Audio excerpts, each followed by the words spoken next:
Welcome into the Locked On Knicks podcast. Gavin Shaw, Alex Wolf, we are back together again to preview the start of NBA free agency. Adrian Wojnarowski saying the New York Knicks have a shot at trading for James Harden should they do it. Josh Hart back for another year. And could his former Villanova teammate join him? All that and more right now on Locked On Knicks. You are Locked On Knicks, your daily New York Knicks podcast. Part of the Locked On Podcast Network. Your team every day.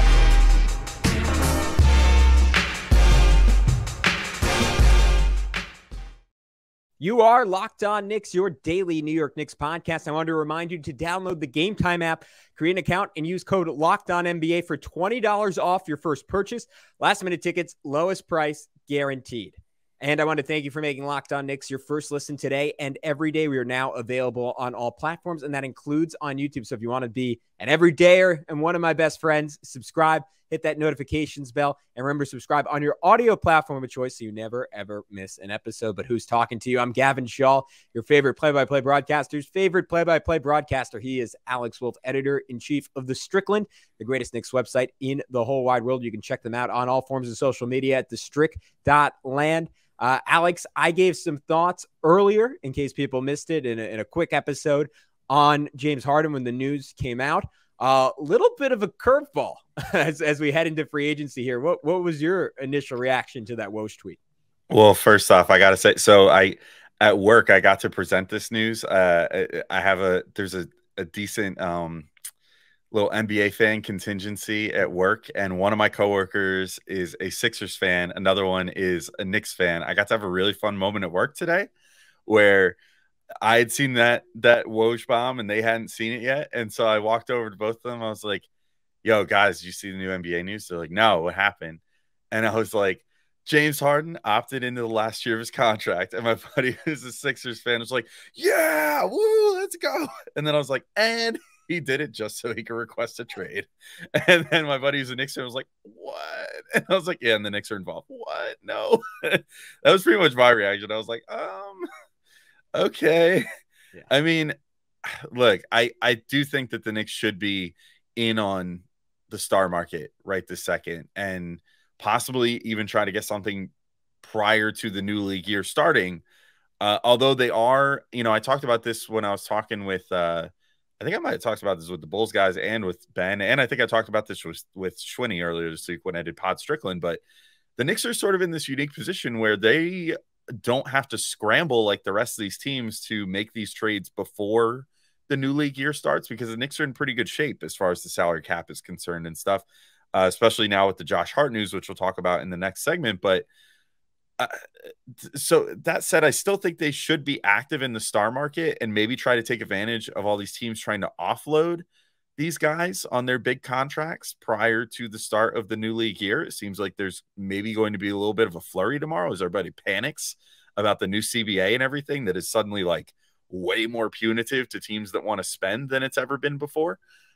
That said, I mean, the way that this rumor came about and the teams that are listed where it's like the Clippers are interested and the Knicks, I kind of feel like maybe the Knicks are trying to stick their nose in about Paul George more so than James Harden, and maybe try to turn this into a 3-team swap, send like, let's say it was like a RJ Barrett, the way of the Sixers or something like that. So then, it could be like, okay, well, the Clippers get to mix things up and get James Harden, which gives them more of a point guard type presence than, having another wing, which would be super valuable for them.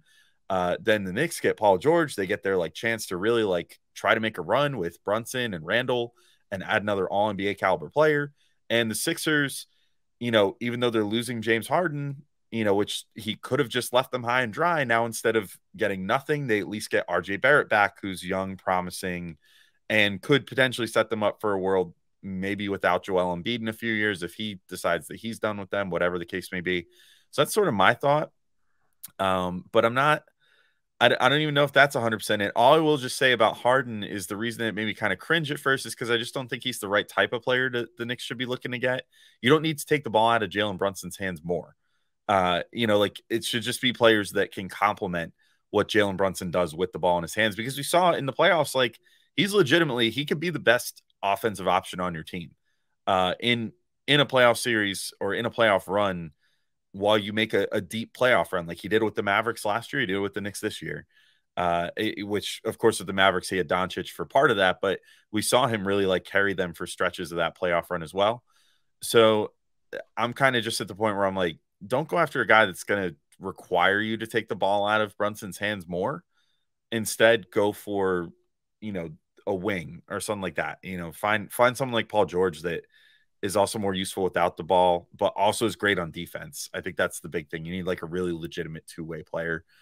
So I don't think Harden's that, but I mean, good for the Knicks for sticking their nose in all this stuff because they should be. They have the picks, they have the tradable contracts, and they have a team that seems ready for one more star to take another leap. So I think it's smart that they're at least trying to get in on all these discussions.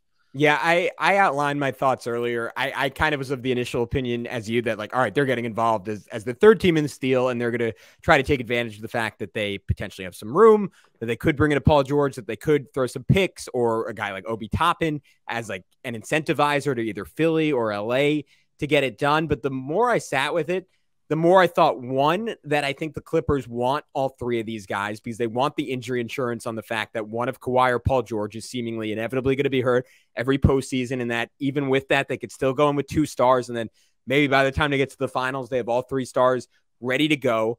They want more of a playmaker in Harden, but still having like that top line finishing ability. And most importantly, the consistency in the postseason of guys like Paul George and Kawhi Leonard, where with Harden at this point in his career, I think it's pretty clear that if you have championship aspirations, he can't be the second best guy in your team. So I guess on a surface level, that would kind of preclude the Knicks, if this is a quote unquote all-in move, from going in on Harden. But Alex, I don't think, one, that it has to be an all-in move, because if you look at their competition, you look at the Heat, you look at, to an even greater degree, the Clippers, they just don't have a lot to offer. Like, there was a follow-up report, I believe, from Woj, that the Clippers didn't want to put any of their premium young assets into a trade. And I was like, who are what the premium young assets? Who are we talking about? Is that 40-year-old Sean Livingston? Do they Terrence Mann? Like, still his rights? Yeah, Terrence Mann. Is it Amir Coffey? Is it BJ Boston? Please, I'd love to know. We got to bring Darian back in here. Like, he can tell us who these guys are.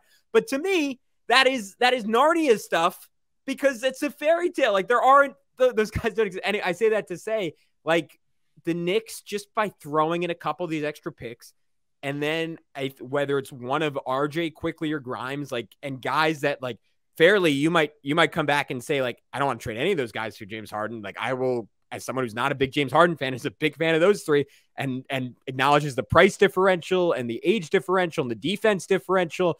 I will hear that out. I think the one argument for James Harden, and Alex, maybe we can touch on this a little bit in just a sec, is the playmaking and the type of passer he is, and the fact that he's coming off a season where he led the NBA in assists. The year before that, I believe, also led the NBA in assists. In fact, now for 3 straight seasons, has averaged over 10 assists per game. Like, for 2 straight seasons. Oh no, he's put up 10 assists. Wow, he's put up 10 assists 5 straight seasons now. Am I looking at these stats wrong? Sorry. 3 straight seasons. It's very confusing because he's been on a bunch of different teams. The point is, he is a fantastic, fantastic passer, and I think that is something that the Knicks could certainly use. Yeah, I think you can always use more passing and whatever. I look at it and I'm like, I don't feel like passing was what the Knicks were yearning for. You know what I mean? Like, in the playoffs, like, I think that they were looking for, they need more shooting, more consistent shooting. They need more ability to create your own shot. Now, of course, Harden provides both those things as well. So, but I just feel like he's so much more effective with the ball in his hands. And I think that taking the ball out of Brunson's hands would not be super appealing to me. Though I guess if you're really just 1-for-1 replacing RJ Barrett with James Harden and still have Quentin Grimes and still have Randall and still have Mitchell Robinson and everything else, maybe there's a world where that's still good. I don't know that I would want to relegate Jalen Brunson to essentially having to play like he did off of Luka Doncic. Like, there's a reason he came to the Knicks, and there's a reason he was so good this past year, and that's because, he was given more opportunities to handle the ball and really run the offense. And I wouldn't want to take that away from him because he did it so well this past year. Do you think there's a case that Harden at this point in his career, I think that's what it comes down to. Like, is he willing to be more of a clear-cut secondary guy in a way that he didn't totally have to sacrifice with Embiid just because of the position that Embiid plays. Like, because I think if he could play off of Jalen Brunson and like attack a scramble defense like that, like I don't think passing was the Knicks' core issue offensively. I thought it was a issue in the playoffs. And like, even with Brunson, like this was kind of the argument I was making earlier. Like when he was having these 40-point games, like you'd rarely see him pile up double-digit assists, even when defense was throwing 3 or 4 guys at him. Granted, when you're finishing as efficiently as he is, that's not a big deal.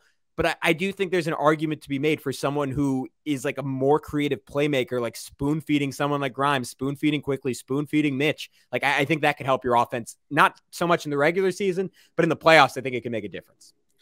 Yeah, I could see that as well. I mean, look, we see this over and over again. Once you hit the playoffs, like you just need guys that can break a defense down, create their own shot, and hopefully create for others too. And the Knicks have that in Brunson, but not quite sure what you have as far as like RJ Barrett, even Emmanuel quickly, you struggled a bit. Grimes, I don't think is ready yet to just like fully break down a defense. So we kind of saw like when Brunson wasn't able to be out there doing that, the Knicks kind of struggled a bit during this postseason. Harden definitely solves that issue, if nothing else. Even if maybe the defense takes a step back and whatever else, like the guy can straight up do everything on offense that you want out of a guard, and that's still extremely valuable. Only sometimes in the playoffs, but when it looks good, it looks really good. But when it looks good, it looks great. You know what else looks great, Gavin? That is PrizePicks, and that is one of our sponsors today. We're going to talk in a moment about Josh Hart opting into the final year of his deal. Sort of surprising. We got some rumors about it maybe happening over the last few days, and then it finally did. So we'll talk about that in our next segment. But first, I'll just let you all know about PrizePicks and tell you what, it's my favorite daily fantasy game. It's a lot better than those other ones you may have tried over the years where you got to like build a roster and blah, blah, blah. And you're playing against all these like basically professionals with spreadsheets and algorithms. And you put in one entry, but someone bought like 10,000 out of the 15,000 entries. And then they win like the top 8,000 prizes with like one entry that they spammed a bunch of times. That's no fun. PrizePicks is a lot of fun. And that's because it's totally different. They're completely redoing daily fantasy. It's not you versus a bunch of other people with a bunch of unfair advantages, just you versus the projections that PrizePicks throws out there. So, for example, I don't know that I would bet this because, you know, as a Mets fan, things are not great. But let's say it was like Francisco Lindor plus or minus 1.5 hits today. I would probably say under. And then I would bet all the unders on the Mets because they stink. And then I would probably win a bunch of money because the Mets stink and all those things would hit. And my PrizePicks entry might win me up to 25 times my money. The best part is, too, you could do multi-sport entries. So if there's maybe a Liberty game on and a Mets game and a Yankees game, you could pick projections from 3 sports in one entry if you want. You could pick 6 different sports if you want. Do whatever you want. It's very cool like that. So it's one of my favorites. They also allow you to make entries in 60 seconds or less. It really is that easy, and offer safe and fast withdrawals and are operational in over 30 states and Canada. So download the PrizePicks app or go to prizepicks.com to sign up and play daily fantasy sports. First time users can receive 100% instant deposit match up to $100 with promo code locked on. If you deposit $100, PrizePicks will give you $100. And if you deposit $50, PrizePicks will give you $50. So don't forget to enter promo code locked on at sign up for an instant deposit match up to $100. All right, Gavin, we're back in, continuing to talk about a fairly busy final day before free agency for the Knicks. Although it seems like the whole league is kind of a buzz right now. This new CBA is really, I enjoyed the tweet from Fred Katz the other day where he was like, just had a cap expert for a team that I know text me, and it just read F my life because there's so many new things for these guys to learn in like a 5-day period before before free agency started, or not even 5 days. I think they got this stuff like 3 or 4 days ago. It's crazy. But at any rate, we got some interesting news today. Josh Hart opts into the final year of his contract. It's worth roughly $13 million for 2023 to 24. Now, he will be able to sign an extension later this summer now. But this is sort of interesting because Hart, it seemed like a foregone conclusion, was going to opt out and most likely sign a deal in the $16 to $20 million per season range and lock up multiple years with the Knicks, presumably. But this sort of implies that maybe the Knicks have some big plans for that non-taxpayer MLE, mid-level exception, for those that don't know what I'm talking about, which is allows you to spend some money while you're over the cap, but more money if you're not over the luxury tax. which we'll probably talk about in the next segment, could be Donte DiVincenzo, but maybe also sort of, I don't know if this maybe foretells potential trade moves as well, but either way, thanks Josh Hart. Basically, it all boils down to he did the Knicks a really big favor here.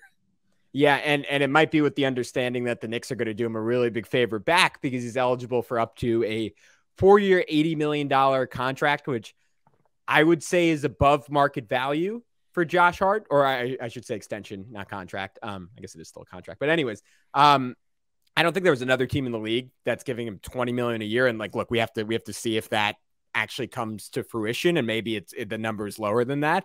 And knowing the Knicks, I think it'll be slightly lower than that, and maybe more like 4 years, $76 million, where he's making $18 million a year.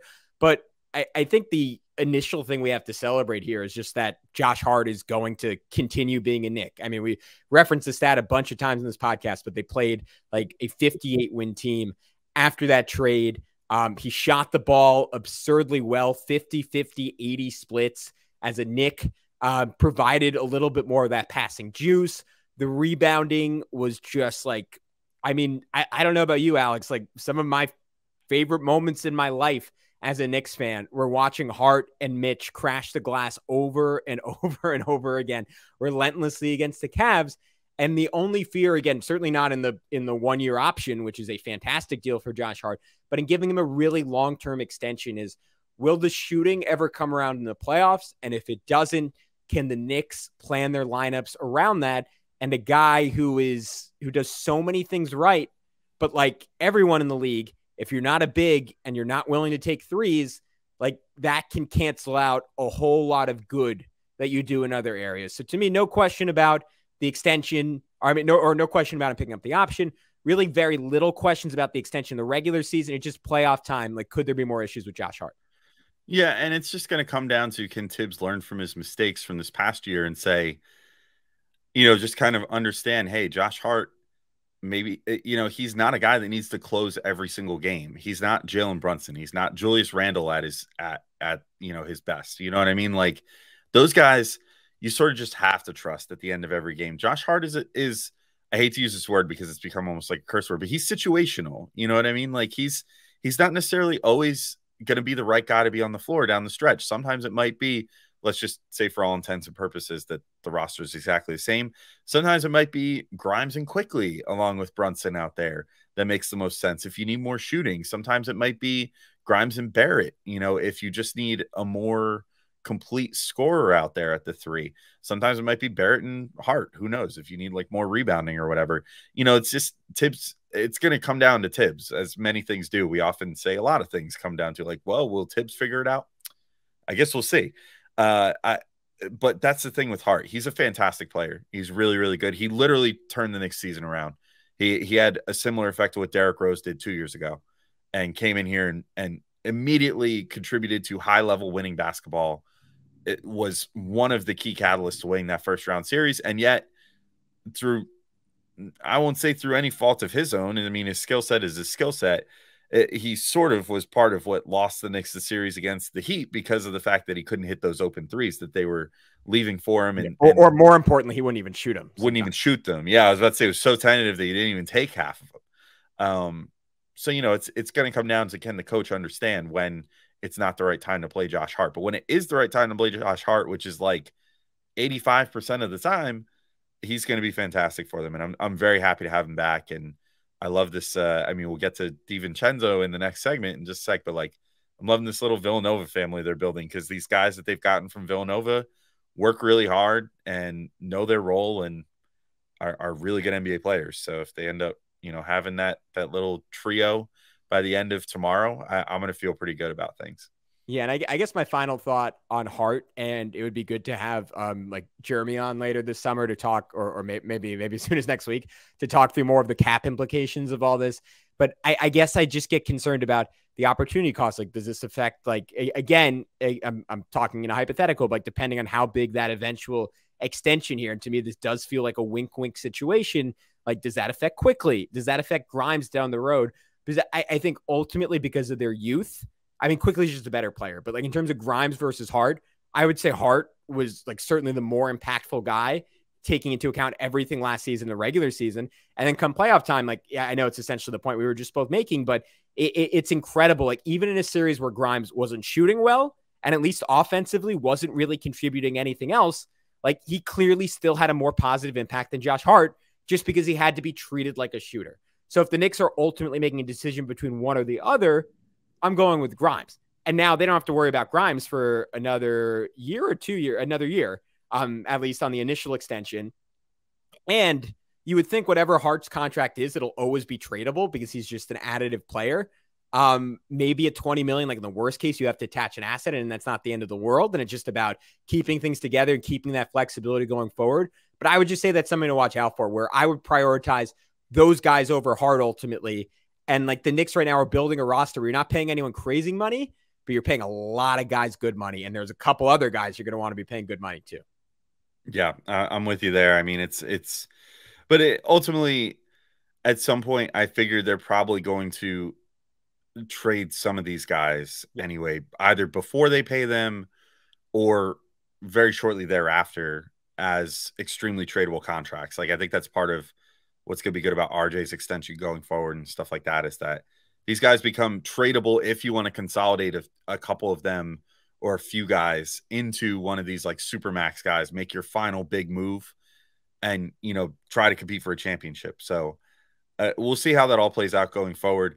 I will say I feel much better as a Knicks fan than I feel like I would feel if I was a fan of like damn near like 2/3 of the teams in the NBA that have all these guys on the supermax contracts and everything else. Like, I'm at least thankful that the Knicks have that level of flexibility, that even if they pay Hart and it's like, oh, they're probably gonna have to pay quickly, like $20 million in a year, and Grimes $20 million a year after that, you know, whatever. At least they don't have any contracts that would eventually become an albatross. And if the time came for it, they would just be able to, like a Josh Hart, you could find any team in the league that'll be willing to give you like a pick or something for Josh Hart, because he's just a super impactful, good player. He's already been traded multiple times for a first-round pick in his career. So he's just that type of player. So I'm not worried about it. And I'm happy to have him back from a Knicks perspective, but just from a pure value perspective too, he's always going to be worth something in the NBA till the day that he retires, because he's just that type of player. But we got to talk about the potential third member of the Villanova trio here in Donte DiVincenzo being heavily linked to the Knicks, and give our final free agent predictions, which we'll do in the next segment. But Gavin, do you want to let everybody know where to get tickets to, well, not a Knicks game at the moment, but let's say maybe a baseball game or something like that, something to take your mind off things during this busy time. We're only a few months away, like a Knicks ticket before you know it. But the point is, Alex, that buying tickets to your favorite event ultimately shouldn't be stressful, and Game Time is the fast and easy way to ensure that it's not. You can buy tickets for sports, music, comedy, and theaters near you. And they have killer deals on last-minute tickets and their best price guarantee. You can stop stressing over tickets and start getting hyped for all the fun you'll have. You don't have to plan months in advance, because Game Time is deals right up to the day of the event. And the Game Time guarantee means you'll always get the best price. If you find tickets in the same section, in row or less, Game Time will credit you 110% of the difference. You can buy tickets in a matter of seconds, 2 taps, and you're done. And I love this. Tickets are sent directly to your phone. I won't mention, but with a rival company, like, I've once spent like 20 minutes, and this is a little bit on me, but like searching through my email for tickets, like having to wait for multiple emails, multiple levels of the transaction. With Game Time, that is never, ever an issue. You can snag the tickets without the stress with Game Time. Download the Game Time app, create an account, and use code LOCKEDONNBA for $20 off your first purchase. Terms apply. Again, create an account and redeem code LOCKEDONNBA for $20 off. Download Game Time today. Last minute tickets, lowest price guaranteed.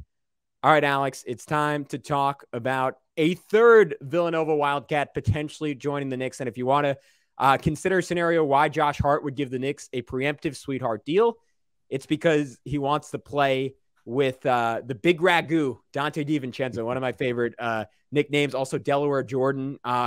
Most famously were stated during I think it was the 2018 national championship game, when he was just pouring on 3-pointers against Michigan. I thought he was going to be like a 30-point scorer in the NBA watching that. Obviously, he hasn't been quite that good, but he is an awesome, awesome bench player, right around 10 points, 3 assists per game, 37% 3-point shooter, dynamic talent, excellent option off the bench. Alex, what I will propose to you as my main concern in bringing in Donte DiVincenzo is where the heck, when the heck, how much the heck is this guy going to play? So I mapped up my rotation without Donte. And I have Brunson getting 36 minutes at the point guard spot. I have Emmanuel Quickly getting 12 minutes at the point guard spot. I have Grimes playing 28 minutes at the 2. I have IQ playing 20 minutes at the 2. I have RJ playing 30 minutes at the 3. I have Hart, and this is only in a world where you're moving off of Obi Toppin and having Hart play some power forward. I have Hart playing only 18 minutes at small forward. He would probably have to pick up some extra minutes at 2 or extra minutes at small forward, and you have RJ play some 2 in a world where Obi isn't moved, or the Knicks bring up another backup power forward. Alex, in a way, that rotation almost seems overstuffed. What am I missing here? Where's this guy going to get minutes? I don't know if he necessarily would right away. I guess maybe that's the thing. This move screams to me the Knicks looking at the team that just beat them in the playoffs and saying, we have to be a little more like the Heat. And every team should be saying that all the time, usually, because the Heat just turn nothing into something all the time. They have all these guys that you just look at and you go, how did the discarded Martin brother turn into like a 20-point per game scorer in the NBA playoffs? I'll never understand. But it's, and like Strus is now going to make like a freaking huge amount of money because he just took the Miami Heat program and turned into the guy he did. So I think the Knicks look at that and they say, like, it's good to always have more than what you need in this league, because if you run into a situation like the Knicks did where like Emmanuel Quickly gets hurt in the playoffs, or Quentin Grimes isn't 100% in the playoffs, or whatever the case may be, you don't want to be then looking and be like, oh crap, how are we going to absorb this? Like, do we have anyone that can step in and do what that guy did, or are we going to have to just play someone like 48 minutes, to make up for a loss of this guy? And I think that getting a DiVincenzo sort of signals like first off, he hopefully would not be too mad about not having a ton of minutes at first, because he'd be playing with two of his. First off, he'd be getting paid well, with probably the whole mid-level exception. But then secondly, we'll be playing with two of his old teammates that are obviously, seems like all those Villanova guys are pretty good friends. And, in general, would be just, I think, in a situation where if he started getting some minutes here and there and started proving himself as a good shooter and whatever, he would stick around, because the numbers largely paint him as a very good two-way player at this point, which that's something that I don't know that I necessarily saw with him coming out of college. But if you look at like his overall like plus minus numbers, as far as, or his on off numbers, I guess I should say, as far as like how much better he makes his teams when he's on the floor versus off, there's only one time, and it was the brief stint with Milwaukee before he got traded, after he was coming back from an injury and things were kind of weird. That's the only time in his career, that small stint of games, I think it was only like 15 or 20 or something, where he's ever been anything other than a net positive. And that's a huge plus. Like those guys, that's like a Josh Hart type thing, or like Emmanuel Quickly, where it's just like, that when he goes out there, he's not going to leave anything to be desired, which I think is the type of players that the Knicks attract. I'm all for it, because I'm kind of just of the opinion, like, depth is good. Depth, you can't go wrong with depth. And as long as there's a clear understanding between player, front office, and coach about what his role is going to be, what his path to minutes are going to be, and all that stuff, I don't have any problem with it at all. And, regardless of if there's like a perfectly tailored, ready, waiting, like spot for him in the rotation, as long as he's okay coming with the Knicks and understands what things are going to be, I'm good with it. And I'm willing to just let things figure themselves out, because I think he's a really talented player, and I think that he would give them like that fail-safe guy that can shoot, that can play some defense, that moves the ball well. Like, he actually has pretty solid assist totals throughout his career, and is just overall a positive player. And I think that's the type of players the Knicks are attracting at this point. Yeah, I will say this. I do not think he is coming to New York without a guarantee of at least, let's say, 15 minutes a game, because there's 20 plus teams in the NBA that will offer him that. And I think guys, especially at his stage of his career, where he's like 24 years old, younger, like, they want to play almost more than they want money. And the money he would get with the Knicks, again, plenty of other teams will offer him $10, $12 million a year to be their 7th or 8th guy. So to me, if he ends up on the Knicks, I think it's an indicator of another move. And that move might literally be as simple as Obi Toppin is sent away for like a future pick. Josh Hart all of a sudden playing a good chunk of his minutes as a backup four, and you're having a lineup of Quickly, DiVincenzo, RJ, Hart, and Hartenstein, which I would really have no issues with. Like, I don't think the NBA is structured in a way anymore where there are backup fours that are going to be bulldozing Josh Hart and giving you issues. Like, I think if anything, that's a lineup that would probably blow away most other benches. But it could also portend a star trade where you're moving RJ and Quickly, or RJ and Grimes, or Quickly and Grimes, or two of those three guys where you need someone to slot in there. And then to your point, Alex, like, you're very happy to have someone like Donte DiVincenzo because you have a bit of a drop-off relative to him and Grimes. I would say a pretty significant drop-off between him and Quickly, but still a really, really good bench option to pair with whoever that new star is. Yeah, and that was the part that I was kind of dancing around a little bit in my answer too. Like, I think that there's also a decent chance that they would get him with the intention of knowing, like, at some point there's going to be consolidation here. Yeah. And most likely they would leave the Villanova guys intact because they play so well together and everything. Like, you want to kind of build a core around those sort of guys. Something about the way that Brunson and Hart play together is like crazy. I mean, I can only imagine the sparks that are going to fly if you get DiVincenzo in there too. Like, something about the Villanova guys when they start playing together, it's just like, it's magic. Unlike pretty much any other like college teammate pairings I can think of in recent memory that, you know, got together in the NBA.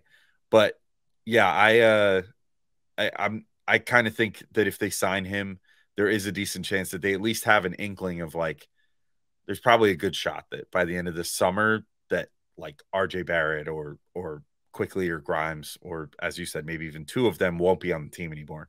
And this team will have a little bit of a different look going into next season, or a lot of a different look going into next season. And DiVincenzo will find a role that way. I guess as far as that goes, we'll see.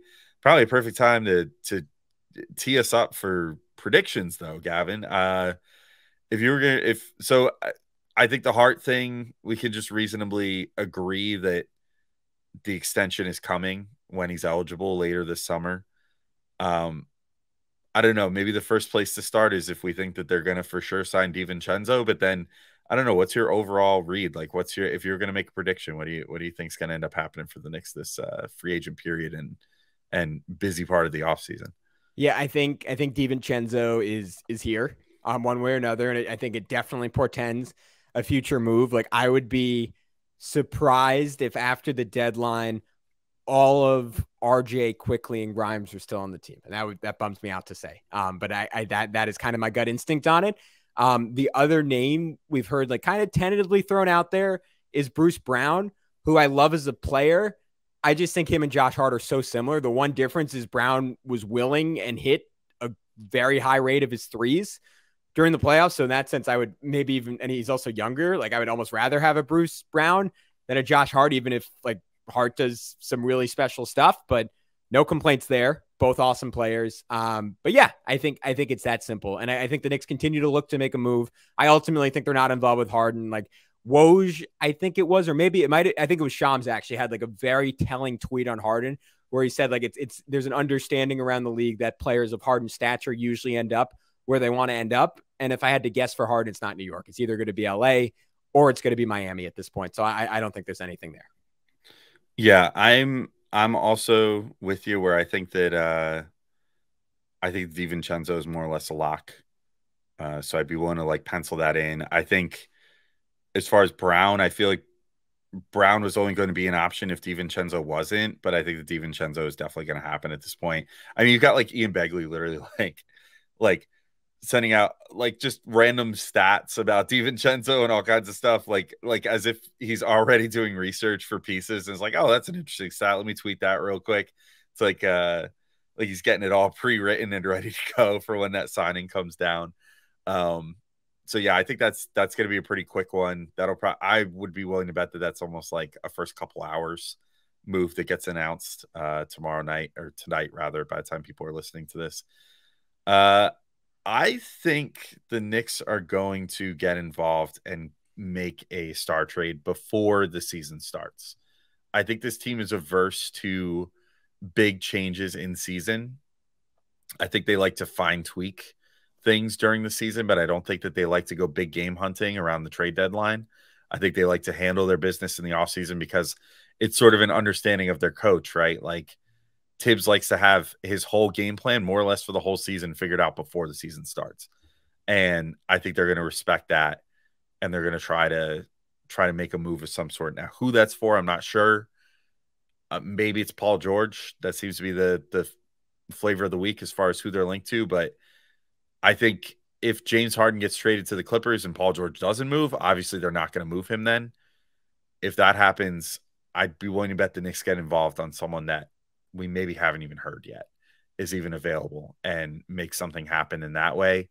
But the Harden deal, I'm going to be watching very closely too, because that's going to be the first like megastar trade without the asterisk of like the Beal trade with the prohibitiveness of his oh my God, why is the word escaping me? His no trade clause. No trade clause. Why did that escape me? But yeah, without the prohibitiveness of a no trade clause, and like Harden is bigger than Porzingis and like Marcus Smart, so that deal was sort of weird to try to use as like a new gauge for like what star trades are. I want to see what the Harden package is, because if it's not like super significant, the Knicks might literally have a blank check that they could go right for whoever they want at that point and say, here's like 5 first-round picks. We'll take whatever star we want around the league as long as the team will be willing to part with them. But if it's a player that's on a supermax, it's going to become increasingly likely that a team like the Knicks could, with draft capital and, a copy of the CBA in hand to flash in front of that team, could get a lot of different stars if this Harden return is not super big and sort of like resets the star market. So we'll see how that all goes, but I would not be surprised if in the next 2 weeks, if we hear about some sort, and this is, to be clear, not sourced or anything at all. I got no sources, it's pure gut, but like, I wouldn't be surprised if in the next like 2 weeks, the Knicks make some sort of big move and make that like big star trade that we're expecting at some point or another. So, but I guess we'll just have to see. Only one thing left to do, and that's to wait. So, Gavin, unless you got anything else to add, bring us home, man. Let's head into free agency. I was just going to say, hopefully one of the myriad of podcasts we've been doing with the other Locked On hosts gets justified for once. Leon Rose, listen to us. We have some ideas. Anyways, until next time, he's Alex, I'm Gavin, and we'll have updates for you as soon as they're in on NBA free agency. So stick with us all weekend long right here on Locked On Knicks.